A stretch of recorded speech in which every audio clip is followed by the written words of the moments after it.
अस्सलाम वालेकुम class 6 students, कैसे हैं आप सब। क्लास 6 आज आप लोगों ने चैप्टर ऐसे को तैसा के जो है वो जुमले बनाने हैं। अब जुमले आपने किससे बनाने हैं? मुहावरात से आपने जुमले बनाने हैं, ठीक है।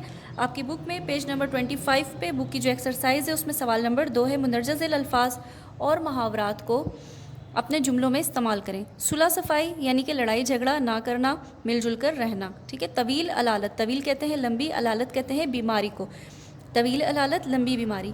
मलकियत, मलकियत मतलब कोई भी चीज़ अपनी जो है वो किसी को दे देना और उसको उसका ऑनर शो करना, ठीक है। मलकियत में दे देना किसी को कोई चीज़, पकी पकी दे देना, ठीक है। तदफीन यानी कि दफन करना। मफाहमत सोच समझ, सुलह सफ़ाई कोई कहते हैं या सोच समझ के कोई काम करना, ठीक है, या मिलजुल कर रहना, मफाहमत।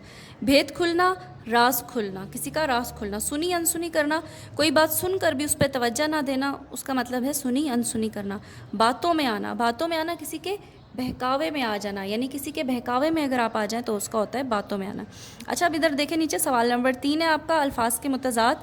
अल्फाज मुतज़ाद में आपने जो है वो इसकी उलट लिखनी है, अल्फाज की ज़िद लिखनी है। बेवकूफ़ का है समझदार, शुरू का है आखिर और आप इख्तिताम भी लिख सकते हैं। बीमार का तंदुरुस्त, ज़िंदगी का मौत, सुबह का शाम और फारिग का मसरूफ़, ठीक है। ये आपका आज का होमवर्क है, इसको आपने नीट राइटिंग में अपनी कॉपीज़ पे करना है। चैप्टर का नाम है आपका, जो चैप्टर है वो है ऐसे को तैसा।